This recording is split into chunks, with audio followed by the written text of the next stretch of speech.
The Grappling Hour is brought to you by Luda Gear, athletic support items created by grapplers for grapplers. Fire Grub Meal Prep done right.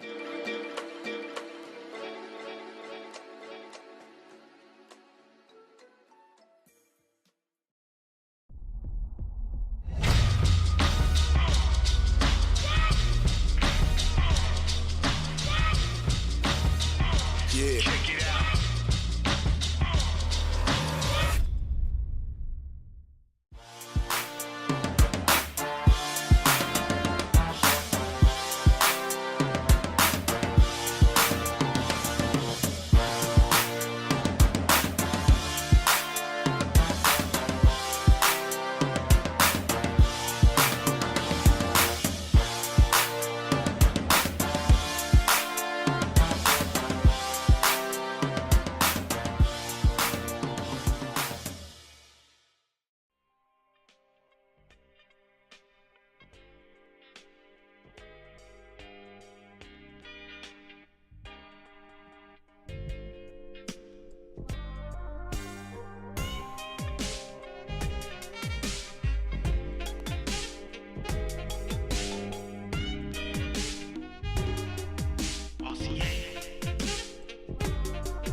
The Grappling Hour is brought to you by Luda Gear, athletic support items created by grapplers for grapplers.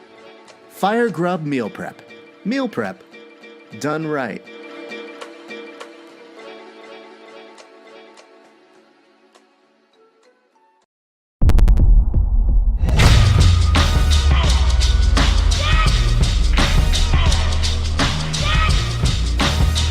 Yeah. Check it out.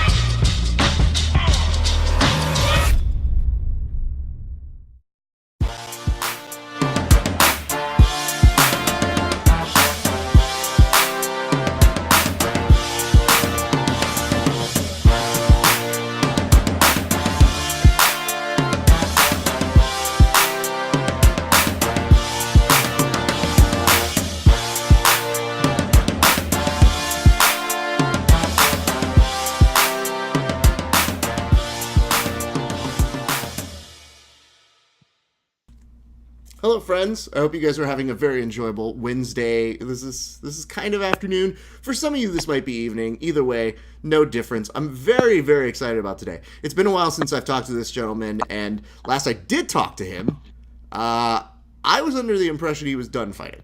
However, I'm also not opposed to hearing people say that they got godfathered back in. So I figured the best way to really get to the bottom of this is to invite our friend who is fighting next weekend over in Los Angeles at the Great Western Forum, or just known as the Forum now, our good friend, Thor Skancke. Thor, how are you doing, sir? I'm doing great. How are you, sir? I'm very well, thank you for asking. Now, you are wearing, you're kind of a mix between Dude Love and a spiritual shaman. Am I right on this? If you're talking about my ceremonial garb that I have on right now, Yes. I heard you earlier talking about you thought I was out of the game, and you're right. But the healing power of crystal has brought me back. Is that what it is? So this is my Himalayan dashiki. Okay. And you always got to have money on your mind. Okay, that's good. With the healing power of crystals, all things are possible. Okay? And, praise be to the universe. Good. I'm glad that's where we're at, because you also have a little bit of a vibe of a Dude Love right now. So I just keep wondering, where does this wardrobe come from? It's just, it makes a lot of sense, man. You got to go ahead and just when you go out into the world, right, you put on a uniform that fits your needs. You know what I mean? Like some people put on a tie because they're in that world. You know, I'm in this realm, right? This all makes sense. This is eco-friendly, right? This is crystal. This right here balances my chakras, right? You know, I got you know, this reminds me where I came from, and I am still an animal, right? I got these are blue light refracting glasses. I cannot look at blue light. This whole camp I've been 100% blue light free. I do not look at blue lights. Blue lights drain your energy. Everybody knows this. If you go ahead and you study any of the top scientists, they'll tell you to stay away from blue light. So we've been no blue light. I've been eating a lot of Himalayan salt diet. Look it up, Himalayan salt diet. You want to get at least 5 ounces of coconut oil in your diet every single day. 5 ounces of coconut oil, and it's completely revitalized me. Like Tito Ortiz said, I'm bigger, stronger, faster, and younger than I was before I started fighting. And, that all praise be to the universe, Himalayan salt, coconut oils, and you just got to refract the blue light away from you. 100%. No blue light. I also feel like we should give some credit to Robert De Niro. Well, we're going to get to that because look at that beautiful poster right there, and look at you. You know, I like your hair on that one. It's you're letting it grow out a little bit, which is good for you. But those glasses are also reminiscent of Casino Robert De Niro a little bit. Yeah, absolutely. Big Rob, you know, he's a big inspiration in my life. Oh my God. And you know, he's definitely a shining point of light. Do you have all my references on there? Pretty much. Damn, dude. I'm gonna just I definitely a hammer. That's easier to have had. I didn't know you had De Niro on your. Yeah, dude, that's badass, man. Are you talking to me? Wow. These are great conversation starters. When you're looking into getting a tattoo, what is most prevalent as a question of, hey, yeah, this is something I'm looking for, or what are you looking for when you're about to go get a little more ink on yourself? Well, praise be to the universe. You know, all my tattoos are free. I have a lot of most of my sponsors are actually tattoo parlors. You know, so I know a lot of people that do tattoos in the tattoo industry. Most of my tattoos are free, and it's kind of like what they're down to do on me. And as far as does it fit the shape of my arm, right? You know, so it's like where is there space? Is it going to fit? You know, as far as do I really put a lot of thought in what I'm putting on my body permanently? The answer is no. I just, you know, whatever makes me look more badass, and it's definitely about looking badass. You know, and when people say, "Oh, dude, you know, that's on you for life," like, yeah. You know, so what, right? I mean, if you're going to get people change, man, you know, like we all decay. We're all slowly decaying. We're all going to turn into nothing but mush one day, man. You know, might as well just live it up. That's fair. Conan O'Brien recently gave an interview where he's like, nobody visits Calvin Coolidge's grave. So what does it all mean? It means nothing. And I was like, well, that's an interesting way of putting it. So who's Calvin Coolidge? Calvin Coolidge was an important historical figure in our history, sir. So you're president? I think he was a president. Come here. Okay. Now, the guy I'm pretty just got done pissing somewhere in the house. Well, tell me about this beautiful little puppy. What is this puppy's name? This guy is an enigma. His name is Oso, which is translated to bear in Espanol. The thing about this guy is a foster family in Mexico found him, and then they shipped him over here. And I don't know how that's possible, but that's what the foster home rescue told me. Mm-hmm. So basically, I have a refugee chilling here, and you know, we got him his shots. Still waiting on a couple more shots. I can't really take him outside. So I try to play with him inside. That is one of the hardest parts. My wife just texted me. She actually took our puppy to daycare for a while. Our puppy was feeling sick, so she hasn't been able to play. And my wife was like, oh, she looked like she was a social outcast out there. We failed as parents, and I was like, babe, she just got over being sick. Like, I don't think it's time for them to report us to like parent services for puppies right now. Yeah, this guy has like sniffles and stuff. Mhm. But I mean, everyone knows I'm a cat guy. My cats are definitely a big part of my life, and he's kind of terrorizing my cats right now. So I don't know what to do. But hopefully they get it together and they live in harmony.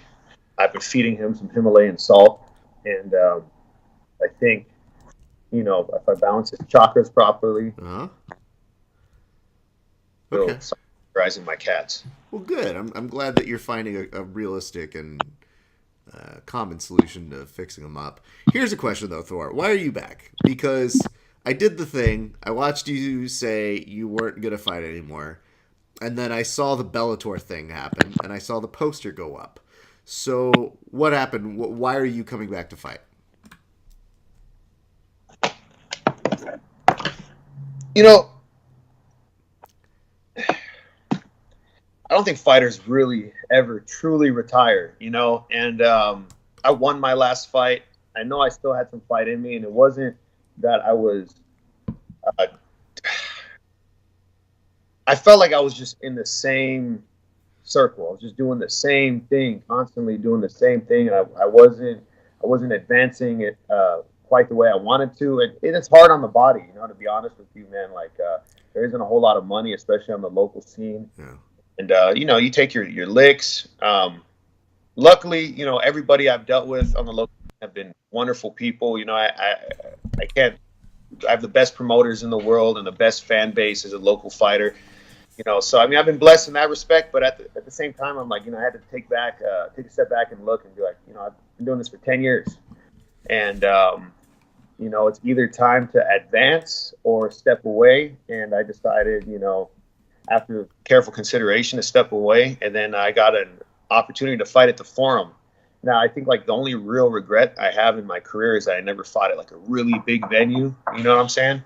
So hold on one second. Yeah, no problem. Everybody, just wanted to keep you updated as to what's going on. Our good friend right here, he's doing the hard sell. You may not be able to see this right this second, but he is actually selling tickets to his next fight, which is going to be January 26th over at the Forum. Our good friend Thor will be fighting on a card that will have the end of the Grand Prix. I don't know if you guys have been watching that, but it's been fairly exciting between Ryan Bader and Fedor. Also on that card, it was supposed to be Rafael Lovato Jr. Unfortunately, that was supposed to be Lovato versus Gegard Mousasi. Mousasi put it out because of that. But don't fret. There are plenty of other reasons to watch this fight live. Of course, Thor's going to be there. AJ Agazarm will make his debut at Bellator 214. And there are a host of other local fighters who are going to be on there as well. So I highly encourage you, even if you... you're in LA, you want to buy some tickets, you want to come over, find Thor, get him some support because he has been a huge presence here on the SoCal local scene, helping out people, coaching, doing all the good stuffs. And right now, even though you guys can't see it, I'll let you know that he is cleaning up as well after his puppy, because it appears that the puppy might have used the restroom on the tile floor. That's kind of unfortunate. So Thor will be returning to us with Chakra poncho in hand in 3, 2. Welcome back, Thor. So yeah, man, it's just like I felt like I was kind of going in circles, and a big regret. I mean, not a big regret. We don't really have time for regrets, but one thing I would have liked to do is fight for Bellator or UFC. I had a pretty close opportunity to fight for UFC once back in the day, like one of the first seasons of The Ultimate Fighter. They actually I made it, pretty much, and then I hurt my back really bad and I needed surgery, so I couldn't do that. And now I have this opportunity to fight for Bellator 10 years later, pretty low battery. I got this opportunity to fight for Bellator like 10 years later, and I'd be damned if I don't take it. And then on top of that, I have a kind of an alternate agenda, a secret agenda. I want to be best friends with Fedor. So Fedor's going to be there, I heard. And I think it's pretty likely that after this fight, you're going to see me and Fedor hanging out a lot. We're going to be hanging out a lot. Hooking up and hanging out. Two very different things. We're gonna, Would you hook up with him as well? Like, hook up, like, hey, let's hook up and, like, let's hook up and grab some coffee. Let's hook up and get a training session in. Let's go. I want to ride me, him on the horses, shirtless. Yep. Putin on the side. We're galloping through the waters, just doing man stuff, man, just me, Fedor. I think I'm pretty sure Steven Seagal will be there. Absolutely. And it's just how I want to live my life, man. And I have this opportunity to do it, and I'm going to do it. I just had a moment when you said hook up, and I just thought, if you did hook up with Fedor and you're like trying to play it down, but we saw you walk out the next morning during a walk of shame wearing the glorious sweater of Ultimate Victory, I'd be like, whoa, dude, worth it. Huh. Yeah, dude. Like, like girls always like to take your hoodie from you or what. If I took your hoodie, that'd be amazing. Just something to consider when you guys become besties. Do you have an opening line for Fedor? Do you have something like, hey, bro? Like pizza? No, it's not a line. It's more like a look and it's like it's the way I present my hand. Right. You want him to take it. Strong, masculine, but like comforting way of like, I'm here to be your best friend, like we're not like, I want to skip all the formalities of like small talk and getting to know each other. I want to go straight to best friends. The hand comes out. He takes my hand, and it's just, we know right there, just two warriors embrace in a completely platonic, hetero way. But we're like, yes, let's go ahead and let's form this bond.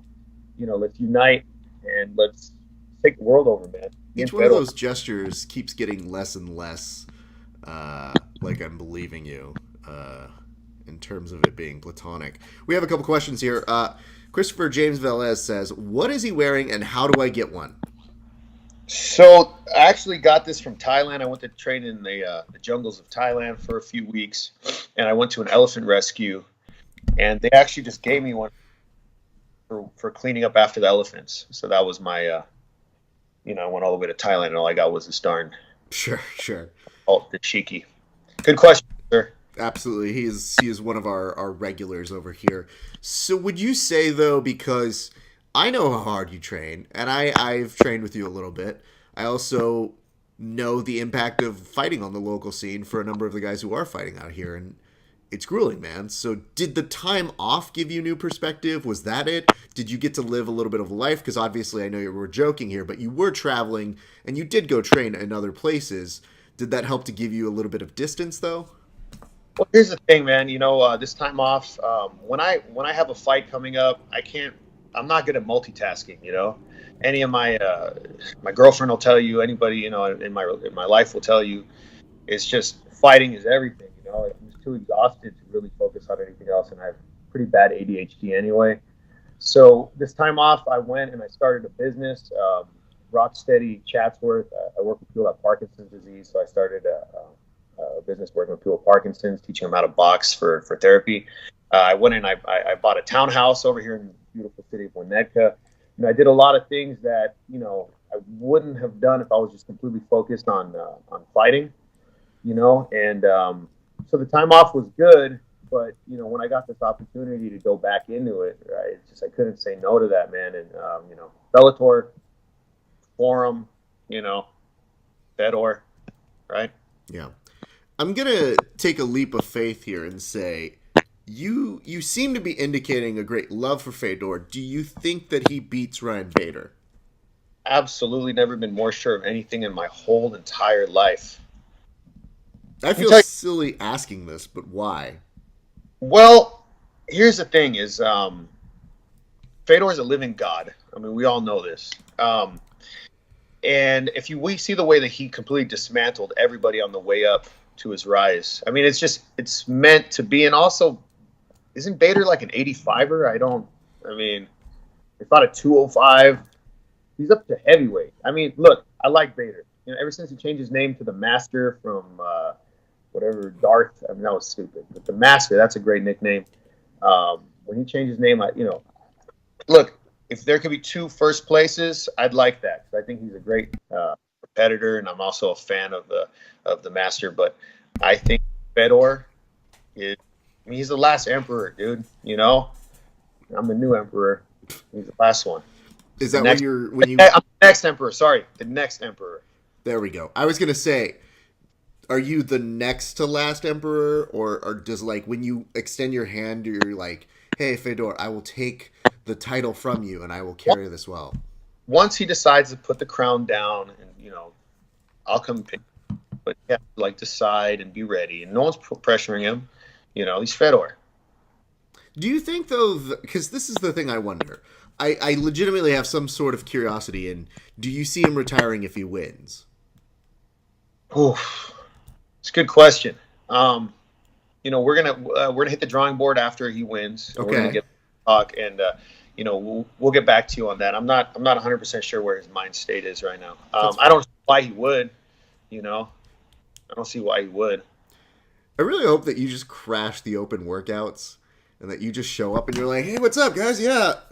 I brought some pads too. I got you, Fedor. Come on, buddy. Let's just get this right now. It's a little insulting that that they haven't invited me to do all that stuff yet. They're just the people in Bellator, Thor Skancke, right? I think we all know, Fedor is the money fight, and then we got Aaron Pico, we got Juan Archuleta, right? But you have Thor Skancke just there, I mean, come on. I mean, we know who the people want to see. We're the murmurs, right? The legend is back, Yeah. Oh my God, it's back. I'm back. I'm going to be on the card. You can, you haven't bought your tickets yet. What do you, I got them. Come see, people are coming all day. All day, I'm just shooting them out. Boom, boom, boom. Pushing them. I got a few left.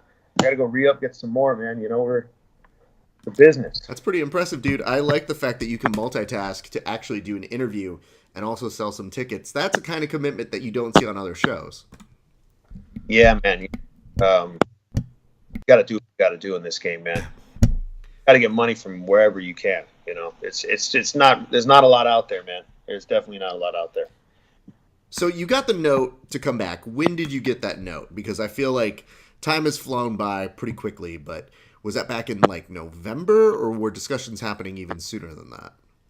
Yeah, it was October.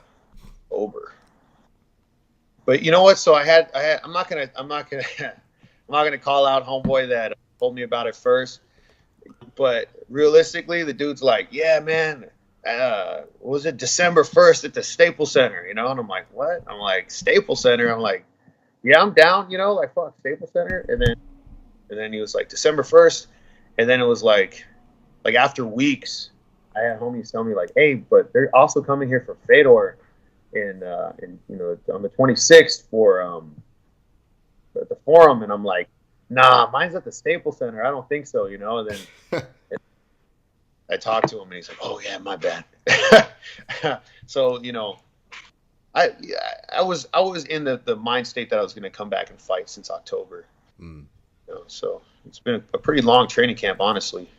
Here's what I also was happy about, which is, I know you from training jiu-jitsu, and one of the things that's hard, I think, for fighters to do is to find the time to actually have fun training jiu-jitsu. Your modus operandus is always listen, I need jiu-jitsu as means to an end. I need to be able to knock somebody out. I need to be able, if I can submit them, that's great. But I need to use it in part of a whole package. So whenever you would come in, it would be hey, I'm focusing on jiu-jitsu right now. But then I saw you training more jiu-jitsu after, you had called it a day, and were you able to enjoy it then? Were you able to go back and do it more recreationally? Yeah, I've been doing jiu-jitsu for a long time, man. I'm a purple belt with the gi, no gi. I mean, I got years in this, and I love jiu-jitsu. I study just as much jiu-jitsu as I do striking, but just for some reason, I kind of suck at jiu-jitsu compared. My ability to knock people out, my ability to do damage standing up is that's the way God made me, But I love jujitsu. It's really fun for me to go out there and train. But the thing, my opinion, my opinion of jujitsu is you got to know.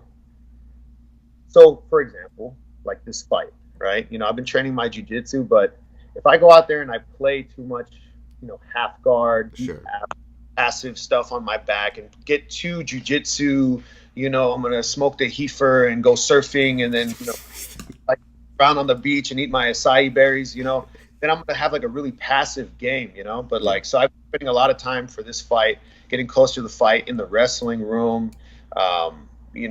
Staying on top with a really like, grinding mentality. My striking is, always aggressive, coming forward, like, get on top. So my jiu-jitsu game is a little bit changed as it gets closer and closer to the fight, But realistically, I don't think that I have a hobby that I enjoy more than just coming and rolling with my boys, playing a real passive, fun, playful game. But I don't know if I answered the question. No, you do. And I mean, I just always wish this, which is, when you are somebody who enjoys all aspects of martial arts, it's hard when you get asked to single out one and say, hey, tell me what you think about jiu-jitsu. And you would speak passionately and you would enjoy it.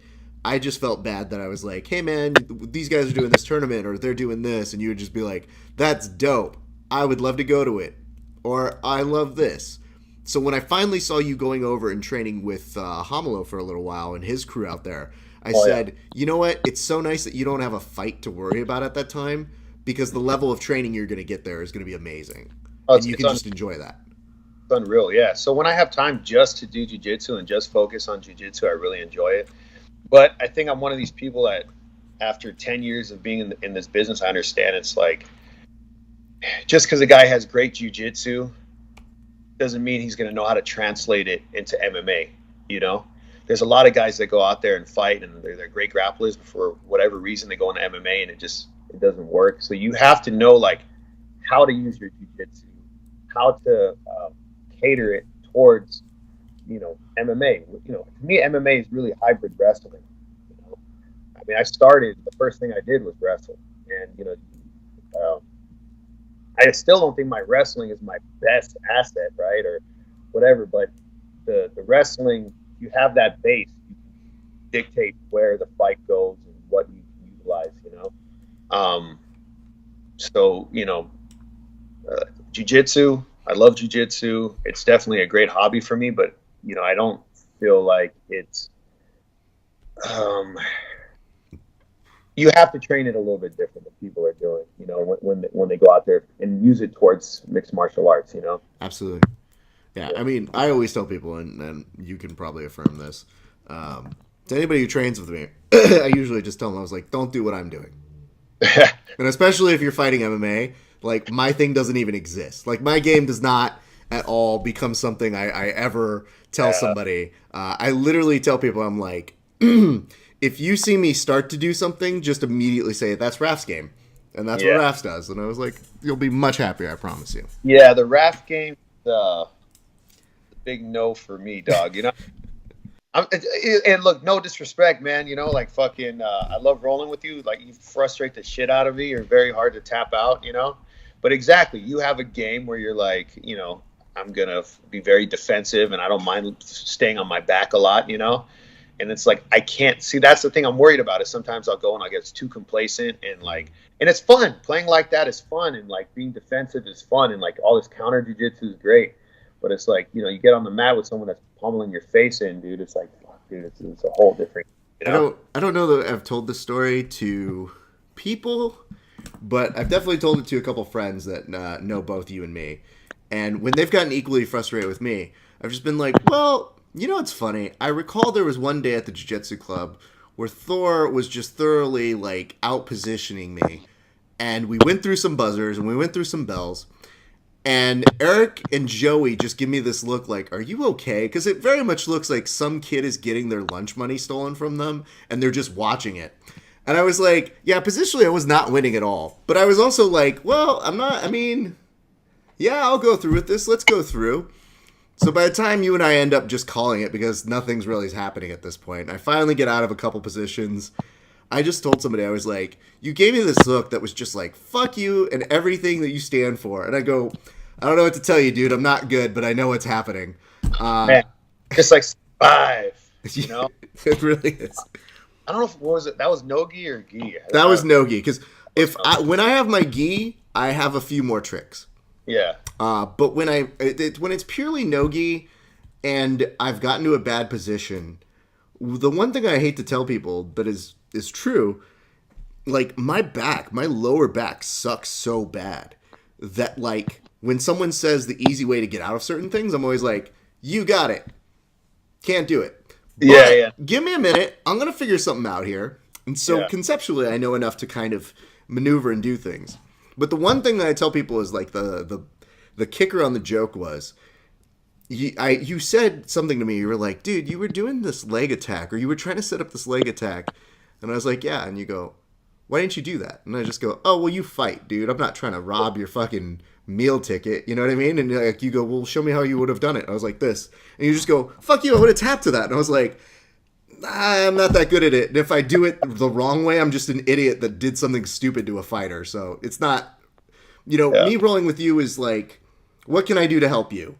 And if you're able to contain me positionally, I think that translates super well to MMA. Yeah, well, you're surrounded by a lot of people like that. Hopefully, if you're in the right camps, a lot of people that, like, I can help you level up by being a part of my camp, and then you can help me level up. Speaking of that, I had I have a great coach, Gabe Rudiger. I have really good training partners, man. I was just up training with Juan Archuleta. It was crazy, dude. Like, they have a camp. Mark Munoz is running it right now. Nice. Dude, like, I jump on the mat. We were at HP Ultimate, and, I'm just kind of warming up, and I see, like, Aaron Pico come in. I'm like, oh, shit, Aaron Pico, and then all of a sudden, like, Juan's already there. Then TJ Dillashaw walks in, no big deal, right? And then Jake Ellenberger and, like, Rampage Jackson comes in, and then, like, Czech Congo shows up, and then, like, Cub Swanson's there, and it's like, I'm like, I'm over there, like at first I'm stoked, and then I'm like, wait, I gotta spar with these fucking guys. And like, thank God, like, I didn't have to spar with like all of them, but I was just like, I'm like, it was like too much. But the community, they brought together a really special training camp, man, and like truly a champ camp, dude.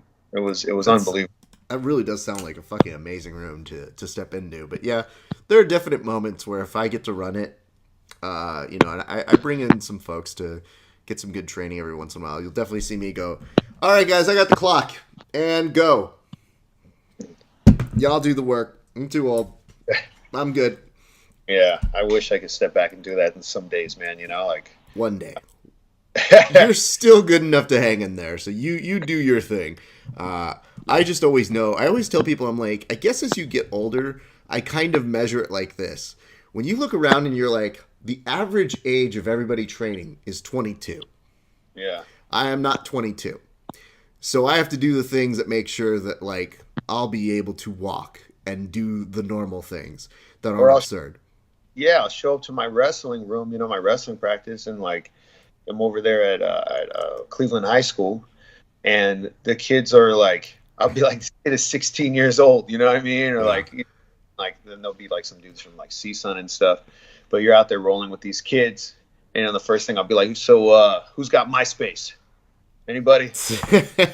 I don't even get the joke, man. It's like crazy, dude. But nothing like being young, I guess. Yeah, I mean, what the nice part is, with some of it comes some wisdom, because there are some people who, the big joke right now has been our friend Milton, who gets really frustrated, and he's just like, I don't understand why I can't do shit to you. And I'm like, just because I'm old and I know what you're doing. You're young and fast, and I just gotta, like, swat you around a little bit, but I just gotta keep you from being young and fast. Milton's a beast. I got to train with him on Friday, man. He's a great coach, dude. I'm really proud of Milton, man, because I started training him when he was a kid, like a kid, still a kid, but when he, like, was doing karate, then I think I was his first maybe MMA coach. But not just the fighter that he turned into, which is an amazing fighter. But the coach, man, I'm over there and I'm like, I was looking around. I'm like, this kid is coaching me right now, And it was just like I had this moment where I was like, holy shit! And he's a good coach, man. He's a really good coach. So yeah, I'll be back there this Friday too to take that class again, man. Awesome, dude. Yeah, it's super cool. I'll say this about you though, that the me now can kick the shit out of the me 10 years ago, 15 absolutely. years. Just a lot. Man, you got the old man strength, but it's like the old man mental strength, Yeah. I don't get shook as easy. I see everything coming. And all my reactions are they're ingrained in me now. I don't have to think as much. I just can go out there and just react and open a can of whoop ass on someone with my reaction. Why don't we move to this? Because this is something I know you're truly passionate about. I saw you go get certified a while back for it, but I've had the opportunity to see this live in action. I think it's pretty dope. Can you tell me a little bit about your work, your charity called Fuck Cancer? Oh, Parkinson's. Or fuck Parkinson's. I get all of my ailments mixed up.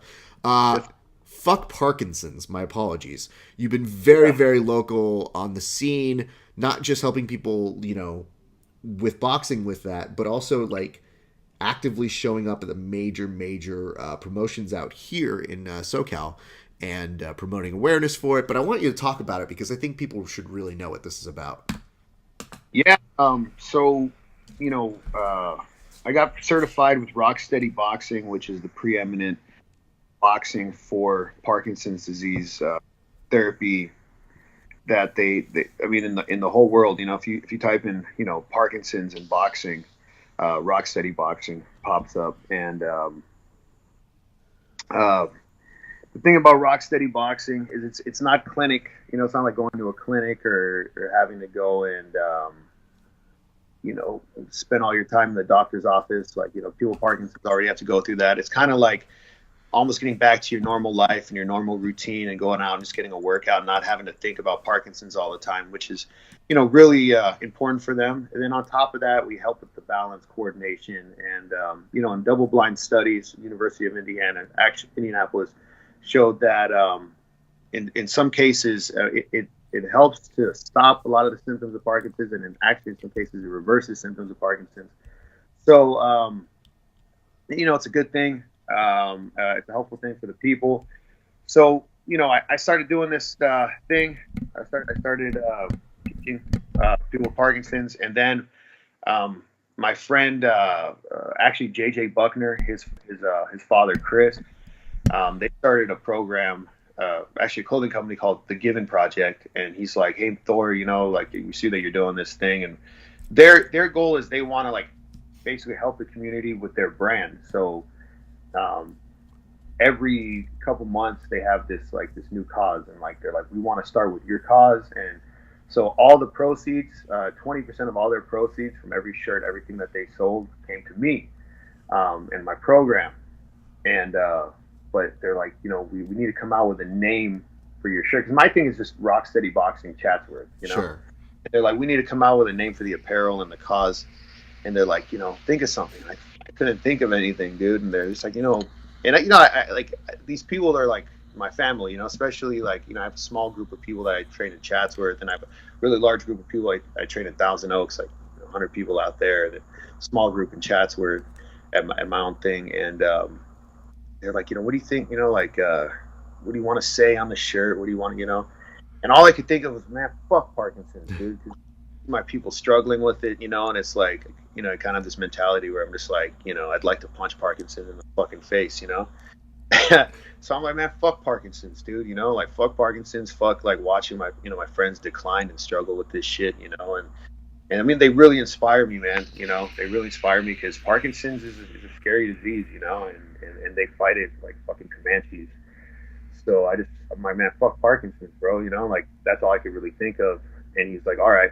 So they came out with the shirts, and it said F, and then the cross hammers, 2 cross hammers for the U and the C, and then K, And it's like, not really fuck, but it's like fuck Parkinson's, in big bold letters. And I'm like, and it's silver and black for the Raiders and shit. And I was like, all right, I'm down, But I didn't really think. I'm like, most of the people that Parkinson's are like, like they're older people and they have like families and they're like respected members of their community. They're like not people with like that want to walk around with shirts and hats that say "fuck Parkinson's," dude. So like it was funny because did have some like 65, like 70-year-old men, and ladies walking around with big ass shirts that say "fuck Parkinson's," I guess it was funny, but like at the same time, I was like, yeah, if I had to go back and like make some new shirts, which I am, I don't know if I'd throw "fuck" on the on Well, the maybe front. not as large. Type Yeah, font is the key. Because here's the nice part about it. Obviously, people know that it's coming from a good place of being like, you know, exhausted and aggravated. That it's something that harms people. yeah, So that's not an uncommon thing to say for most people. yeah. It's just, most times not everybody's going to be walking around. There's a guy who made the shirt. It's called Offensive Rolling, right? Oh well. And I literally, when I saw it and it said "Wish a motherfucker would," and it's for jiu-jitsu, I was like, that shirt's badass. And the guy goes, I'll send you one. And I was like, sure. I wore it for the first time. There's a dinner out in near where the guys are, kind of Chatsworth-ish, the diner out there. And I forget there's a little bit of older folks that come out that way. Oh no. I take off my jacket, just totally forgetting where I am. Mm-hmm. This woman comes over to me and she just goes, hi. And I go, oh my God, oh no. Oh, fuck. And she just goes, that's the coolest shirt I've ever seen. Where did you get that from? And I was like, oh, this lady's down as fuck. That's awesome. Yeah, exactly. So it's like things you don't think about. Like sometimes I'll wear one of those shirts and I'll be like, damn, Right? It did come from a good place, and it's like when keeping it real goes wrong. Like Yeah. that's really how I felt, and that's really how I still feel. And like still fuck Parkinson's. Like that disease. I deal with it every fucking day, helping my friends out. But if I could really go back and like, I don't know. I mean, the shirt's censored. You're fine. It's no different than anything else. It's just, Yeah. you know, But I feel you. Like sometimes I'll be like, like I wouldn't wear that shirt to church or something. Like I just, and sometimes I'll be like, see kids run around. Like I feel bad if a kid has to ask his parents what that means. Like Yep. yeah. But look, they got to find out somewhere. I'm pretty sure if a kid is just being told what cancer or Parkinson's or anything that impairs an individual or causes a difference, I'm pretty sure they would say fuck in response to it, and a parent Yeah. wouldn't go, hey, don't you say that. They're like, yeah, you're right. I've raised you right, kid. Yeah, absolutely, man. Yeah, it's a scary disease, dude. But I've seen this happen, though. I've seen the boxing with folks who do have Parkinson's, specifically with this kind of training. And I remember, on my side, my grandmother had Parkinson's, so I know what it looks like. I've seen it before. And the thought of her doing boxing to me at first was like, I don't know, I can't, you know what I mean? It's kind of like you can't see it until you see it. But once you do see it, it's phenomenal. These people had better right hooks than I'll ever have, dude. Don't sell yourself short. I think you'd be good at it if you picked it up. But yeah, man. The way I got into it was Title Boxing, Newbury Park. They had a Parkinson's program, and their head instructor went off to start his own program somewhere else. And they're like, Thor, you teach a really technical class, and you have seen that patients. Would you like to teach people with Parkinson's? And I'm like, no, I really don't. Because I mean, one, I'm scared, that like someone's gonna get hurt, and I'm like, it didn't even make sense to me. Like boxing, how? What are you talking about? And then it's just come and just substitute a class, man. Like just teach the class you normally teach, but just like little things. We're just gonna ask you not to like let the people go on the floor and do crunches on the ground and stuff, and no jumping, no burpees. And I'm like, all right, I'll try it. I'll give it a chance. And when I did it, I felt it. I understood. I'm like, okay, And then, as I start teaching it, like you see people that come in, they're really closed off, because Parkinson's it makes you kind of shrivel up a little bit, like tighten up. And then, you start extending your arms out there, Yep. and you start moving. And I just see these people come to life, and get big and large, and it just felt so good, man. I'm like, damn, this is what I'm supposed to be doing. I kind of figured that out. And, Wow. yeah, it was cool. Then I started my own program, and that's been going pretty good. And yeah. Dude, good on you, man. I'm so happy to hear you finding in a completely different way to channel what you're doing, because you've been teaching people forever, and you've been in the room and helping people with MMA and with striking, jiu-jitsu. Like, you're always training, but to have something like this that is using a gift of yours to give back, I think is remarkable. And the fact that you even found something like this is dope, dude. Yeah, the fact that I found something like this is dope. That's the thing. I praise be to the universe, man. Like I just found this, and it's something so unlikely. Like I went all the way to Indianapolis, and I actually went to the first Parkinson's program that they have over there, where everything sprang from, and I got taught from the people that started the thing, and it's amazing, man. Like fitness is good for anybody. I don't care what you have. If you can figure out a way to get yourself moving, but this actually helps. The 4 intense exercise, like it really gets those synapses firing for them, and it's pretty amazing, man. Like I never thought that this could benefit anybody except myself, and yeah, I'm just over the moon with it. I'm really happy. Well, I also personally love the release of, the people always say you get that little bit of physical activity out there, it's good. But there is something to be said about if you're punching or doing jiu-jitsu and you get that release of like just letting it out. And to have those individuals be able to let it out as well is like, yeah, dude, that's pretty dope. Not only is it the mental firing up those synapses, but it's also like, to borrow an expression, just fuck Parkinson's, dog. I'm gonna hit this bag. Yeah, exactly. It's I don't want that there's other programs out there that they have people that are very clinical, and it's not very popular amongst people with Parkinson's disease.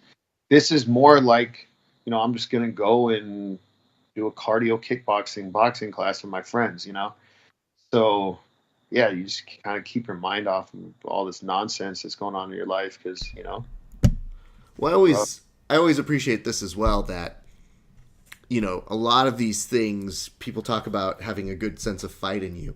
They always say they're fighting cancer, they're fighting this, they're fighting that.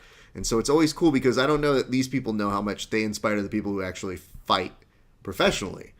So I've known a ton of people who have interacted with this or have done something similar to this in their own individual fields, and have like come back and just been like, yo, I saw these people do this and I fight for a living, and it changes something in your system. Oh, I tell them every day that they inspire me, man, and they really do. It's just like the first world problems, Yeah. I'm sore, like my back hurts today, and some of my guys are struggling to walk, or without having balance issues, and kind of look at me like, oh, poor you. Yeah, right. And this guy's still out, he's still training, he's still putting in the work, and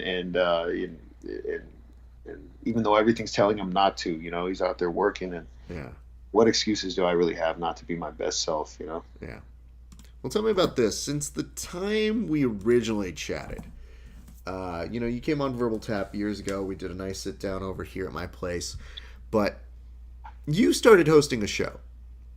Yeah. And I'm curious to figure out what it is that you have learned most by being a host.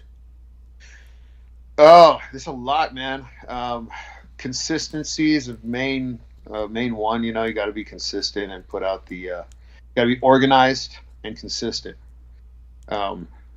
If you really want to go for it. We're taking a little hiatus right now, but consistent, organized, and kind of map out what you want to talk about before you go on there. Because a lot of times, like especially the first couple episodes, are just like fucking rambling, And I have like and just because you let your guests talk. I mean, it shows for me. Like I'd be like too opinionated. I felt like a couple times where I'm like, it's not a debate. Like I want to listen to what the guy has to say. And I'll be like debating people about shit.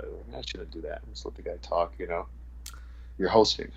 Here's the thing I always try to tell folks is have an inherent curiosity to what your person is talking about. Mm-hmm. You don't have to necessarily agree with everything, but be curious. Like actually take an interest in what they're talking about. You brought them on for a reason. Mm-hmm. So, they're going to lead you in unexpected places if you learn how to prepare and then let it go. So, before I do any interview, I come in with about 10 questions and I'm like, I have to ask these questions. And then by the time I reach air, I go, you know what? I don't have to. Yeah. I know exactly where I want to go. I'm prepared enough to keep them on for as long as I want to keep them on. But you will be surprised that the more that you genuinely have that curiosity and that you pull the best out of them, that you get a much more real version of something consistently. But when you told me you were doing it, I was very excited because, I mean, you're kind of a character. So you doing that fulfills a different kind of show than, say, I would do or that I see somebody doing. And as much as you're a kind of different character, you've got a good sense of being tongue-in-cheek. So you have an ability to kind of, be silly and enjoy yourself. You don't take yourself so seriously. No, I don't. And, so, I mean, back to what we were saying about things I learned, so, like, I've had guests on who are, like, amazing and people that, I can't really relate with, though, like I can't, I mean, I can relate with anybody, but it's, like, people that are not in my same field or something. I kind of ask some questions that would be great. But, like, the episodes, like, I have, like, one episode we couldn't even air where I just had, I'm not even going to say who it was, but I had, like, two of my homeboys, and we literally just argued. Like, we just argued, And it wasn't like I was waiting to, like, it got to the point where I wasn't even, like, just asking questions. Like, a topic would come up, and I would just wait for my chance to, like, well, this is what I think about that, Yeah. And that's, trial by fire, the first couple episodes, one episode that will never see the light of air. And, but recently we did an actual live episode, which was pretty cool. I had my boy Marcos, David Roberts, who's a local fighter, my right-hand man Kenny, and Bree Stickman was on there. And we did a live episode where we played Blake Troop. Shout out to Blake Troop was on there.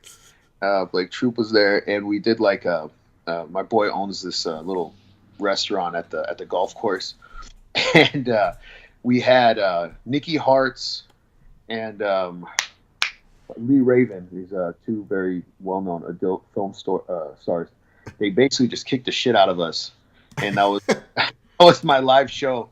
We did this live show for Oktoberfest, and that was pretty cool. Like the cool thing about doing that Thor Skancke show is that I have an opportunity to like kind of do some fun stuff. Like when I did the Metathoris thing, a few years ago, I want to do another one of those. So I like having the venue or the ability to kind of, it's fun to me, and if I can entertain people in the process of doing it, more power. I love entertaining people. I love, people getting a good laugh at my expense is fine. When they came out and started tasering me and beating me with a whip, it wasn't, I'm not really into that kind of thing, but people seemed to like it and it was fun, so yeah. I'll tell you this much. Most people, when I put up a video, we came up with this concept where people pick a card, and because I'm known for being a defensive grappler, that they give it to a black belt or somebody, whoever the guest is, and they get to submit me with just that one submission. And we kind of bet to see if they can get it or not within a certain amount of time. People were very interested to be like, I want to see how that goes. And I was like, you're only showing up because you know it can cause harm to the host. And they're like, yeah, I'm into that. And I go, I'm not, but okay. It's funny. I mean, people, as a host, I think it's always important to be honest, give your actual responses. People will eat it out if they don't feel it's authentic. Mm-hmm. But then remember, this is supposed to always be fun. And so if the people like those segments, do those segments, and get out there and meet and do the things that you probably wouldn't even do. Because half the time I'm like, why would I do this? I don't have to do any of this. And then I just see, I'm like, you know what? It's kind of funny. And I enjoy being that person. So why not? Yeah, it's like, absolutely. I'd be a liar if I didn't say like Joe Rogan is like a huge, come on, he's a huge influence, but I got to say, like, there's Joe Rogan episodes I like, and there's Joe Rogan episodes I don't like. The Joe Rogan episodes I like is when he has like a very interesting guest on, and I can like kind of learn from them, like break down stuff that they did and that works in their life. And that the episodes I hate is when he has his comedian buddies come on and they just have like inside jokes. Remember that one time at the Comedy Store? Like, oh no, I wasn't there. I'm just a fly on the wall listening to these cool guys have a conversation. I hate those ones.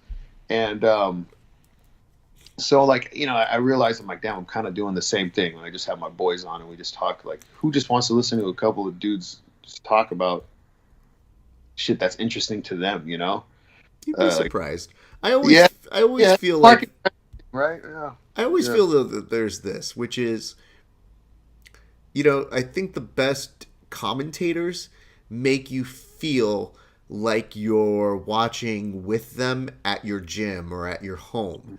So there is a sense of, oh yeah, this feels very home and familiar to me. So whenever you do have that you can replicate it, it's like if you're having a guest on and you're arguing like you would best friends, there's nothing wrong with that per se. Can it get a little too cronyism? Yeah, sometimes, because every once in a while you're dropping in one-liners that you're like, and then we did with the thing, we went down the street. And it doesn't really work for an audience. Yeah, it gets frustrating. It's I mean, look, some people might like it, but I don't want to listen to it. Something that it just seems like a waste of time. Sure, it's like for the listener, I'm like, did he learn anything? Did was it, unless they just think we're hilarious, You never know. Sometimes it's good to just let go and let that happen. Mike Burgett put Bree versus Raph. Bree would probably smoke me. Bree and I train very often, and did you just say probably. Hey, let me first of all shut up. Second of all, no, Bree and I train all the time, and you know what? Bree is a gamer, dude. Like, Bree is a badass. She just got her brown belt, well deserved. She's amazing. I think the fun part about watching Bree that I think that you were bringing to it, and the thing that really makes her hilarious and amazing, is that when you're putting together Metathorus, it's an absurd thing, but you basically tell Bree, like, yo, I'm going to find you a guy who doesn't really train, but he's just strong. And Bree's response, I guarantee you, without even knowing and being privy to your conversation, is definitely, yeah, dude, let's, like, do that. Let's, like, yeah, totally, I'm down. What? Yeah, let's do it. That's pretty much it. Yeah, that's pretty much it. The thing that trips me out, and, like, I think, the legendary thing about Bree, and I still, we're still waiting for part 2 of her to rematch the dude, is that she had a 300-pound guy, right? And she fucking won the coin toss. It wasn't like she lost the coin toss. I mean, the rules of Metathorus are pretty Metathorus are pretty simple. You flip a coin. The person who wins the coin toss decides whether to start on the bottom or on the top guard. She decided to pull guard on this 300-pound Samoan guy who played football, and she didn't get submitted. He didn't get submitted. Went to a draw. But I mean, come on, that was crazy. Like, all she had to do was decide to be on top, and I doubt that he could have got out from under her. She's just pretty awesome. So yeah, she's a different animal for sure. If you ever want to see me and Bree train, all you have to do is just come to LA Jiu-Jitsu Club. You'll see it there plenty of times. And I have nothing but love for Bree. She's an amazing person. So that's, it's not like it's anything special that you would ever see as anything that I would rob you from seeing. Because I'll tell you this much. I like watching her compete because no matter how busted up she is, or no matter how many fires she's putting out, or how many things that she's serving as a medic, she's still down to go train and roll. Absolutely. So here was the note I was going to give you about the show and doing your stuff. I think, take it or leave it, as soon as you finish with your fight, take a day, take 2 days, I think you need to come back for your hiatus, at least for one show. Yeah, well, after. We're planning on doing that, but we're gonna go video. Okay. No, so we're gonna do we're just doing the audio thing on iTunes and Google Play. But we want to do the whole setup for YouTube, and that's kind of what we took a hiatus for, was to figure that out and get like a little green screen behind us and like really go take the production value up a little bit. So yeah, I got my producer, Red Fox Audio, and we're gonna come back 2019 with a vengeance. Definitely use this fight as a Kickstarter for it. But yeah, I mean, like, it was just, I mean, the people want to see, I mean, it's fine. I mean, you know what it is? It's something that I would put on YouTube and I'd just have it go on in the background. It's not like I need to sit there and go, God, his hair. No, bro, we're gonna do some shit, man. I'm telling you, dude. We're gonna do stuff, dude. There's gonna be some stuff you want to see, dude. It's not gonna be a bunch of guys just sitting in a chair. I can't even tell you what we're stuff. I've been arrested on my Thor Skancke live before. It's true. It's happened. It's a true story. The police showed up before. They didn't understand what was going on. They were, sir, why are you bleeding though? I'm like, I didn't have an answer for that question. Will you still be in a suit though? Are you going to change? Because again, I brought up Conan O'Brien earlier. He's changing his whole format. There's no desk anymore. He's gone from 1 hour to 30 minutes. There's no desk, and he's not wearing a suit anymore. Are you changing your format? Are you not going to wear a suit anymore? Where are you at, Thor? Well, we got the Thor mat, and it's a good question. Wherever it's going to be like a snowflake. Every episode's going to be different and special. Oh wow! And we'll figure it out. But yeah, I want to do something. We might start one place and go a whole other different route. See what works. Well, I look forward to seeing the retooled version of that. But one of the reasons why I think that's so important is, if this journey was so good for you to come out of retirement to do, I think there are a host of people who are going to come support you, and I know for sure they're going to want to hear what the experience was like. Because here's the thing, there are certain questions, and you didn't give me anything to say this is off limits, don't talk about this, but there are certain things that fighters don't talk about until after the fight happens, and I think that's always the great story to have. And as much as I would love to drag you on and interview you, I still feel that for your own show, you put that on out there, I feel people are going to want to hear it. And even if it means you take another month or two off to get your retooled show fueled up back again, you will never have that authenticity in your voice from when it happened right after. So yeah, at least those first 2 days or so, that's where the money is going to be. I'm going to try to strike while the iron's hot. I might just go live on Facebook. Who knows? Hey, you know what, dude? I wouldn't be surprised if people respond to that because, you're going to be you're going to fight at the Forum, dude. And not a ton of people will ever be able to say that in their lives. So that's a spectacular thing. That's a very historic LA prominent fixture. Many a championship has been won in there. Many a fight has happened there. I've seen Joe Schilling win titles there. I've seen they just had Tito Ortiz and fucking Chuck Liddell happen. The most notorious fight of all time. Yeah. I just watched last year. I watched Chocolatito, Roman Chocolatito fight over there. Gennady Golovkin fought there. I mean, like, there's Man, most of John Manuel Marquez's fights have been there. Like Yep. JJM is, one of my favorite boxers. So yeah, no, it's an honor to fight there. There's no way I would turn that opportunity down. If I felt like I could possibly do it, I'm going to do it.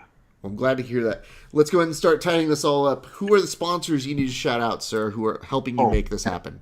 Good fucking question, dude. Okay. All right, bear with me for a second. I want to shout out to Danny Umana, goddamn, real estate agent. Danny, the homie, thank you for hooking me up. God damn it. Valley Streetwear. Thank you very much. God damn it! I wish I had that list in front of me right now. You can tell that you've been retired for a while because the sponsorship part is coming a little slower than it used to, where it's like, Yeah. I want to thank all my sponsors, Hyperfly, Datsusara. I got a couple new ones. That's why, like Yeah. that. The law office of Sergio Siderman. Thank you very much. I don't know if you guys know about Sergio, but back in the maybe a year ago, it was big news. Some douchebag in Silver Lake kicked over this guy's elote's cart. You guys remember that story? The elote guy got his cart kicked over. I remember that. You remember that? Okay, Yeah. well, my boy, Sergio Siderman, is the guy that represented that guy for gratis, nothing. So, Sergio Siderman, if you have any problems, hit up my boy Serge. He's immigration law number one guy, too. Sergio Siderman, 10 Braves, always 10 Braves, jiu-jitsu. Everybody at Kaiju, Gabe Rudiger helping me out. I'm going to forget somebody. God damn it. Shredded Ink, Sakura Tattoo Company, Blackfly Electric, original electric tattoo, and there's other people out there. Defila, I love making the shorts.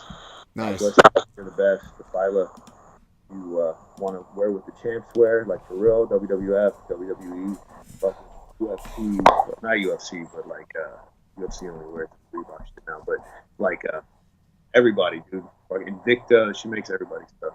Yeah, literally seen everywhere, dude. Great. Well, let's do this. If you guys are looking to follow Thor, you can do so on Instagram at Thor818. You definitely want to follow him, and if you have not gotten tickets, support this man. Support that dog.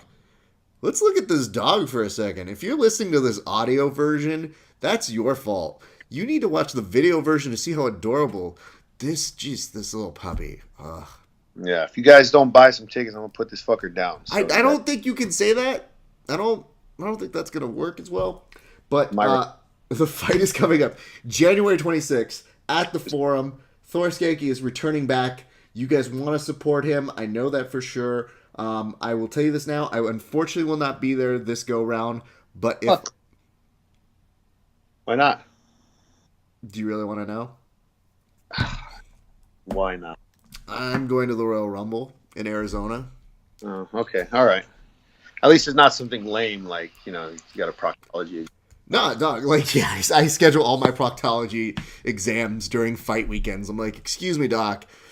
Really want to get out of going to support my friends because. Well, okay. Hey, you know what, Royal Rumble, dude. If I wasn't fighting, I'd probably go there too. Well, keep in mind, originally they were going to have both the UFC and Bellator happening on the same weekend. Yeah. And then I found out Lovato was going to be on this card first before you. I knew Fedor, but I don't know Fedor. Not like you will. But I know Lovato, and I was like, dope. When's Lovato fighting? Oh, shit. I have tickets to go to the fucking Royal Rumble to see my friends I haven't seen in 10 years. And then I started seeing left and right, like JJ, you, a couple of our other friends are on this card. I'm just like, fuck. So You have to do it, man. Royal Rumble, bro. it's that. And you know what? I know for sure we're going to have something even better because WWE BJJ Week comes up very soon, and you've always been a great contributor to that. So maybe we'll get something out of you coming up very soon for that as well. Absolutely, sir. All right. Anyway, thank you so much, man. And I got to have you on my show one day, Anytime, my man. All right. Thanks a lot for having me on, man, and training. All right. I'll catch you a little bit later, Thor. Yes, sir. Peace. All right, you guys, thank you so much for tuning in to a very special episode today. We will have an episode tomorrow. I know, we're fucking crushing it. Tomorrow, we are going to have an episode a little bit earlier in the morning. I want to go ahead and make sure that you guys know that Leah McCourt is going to be on our show. I believe we're going to be doing it at some time around, like 10:30 in the morning, Best Coast time. Can't promise you yes or no. I want to thank Thor Skancke for taking the time out to talk with us today. It just so happened that he had some time, I had some time, you had some time, and we appreciate you supporting us. If you are not supporting us, do us a solid right now. Go on your Instagram, follow us at Grappling Hour. Go on your YouTube, follow us at Grappling Hour. Go on your Twitter, follow us at Grappling Hour. And right now, if you haven't done so already, go follow us on the Facebook. All of that love supports us, supports the fighters, and always, always is appreciated. That's going to do it for us today. I thank you guys for joining in. I'll catch you next time. It's been a great day for grappling. We'll see you on the mats.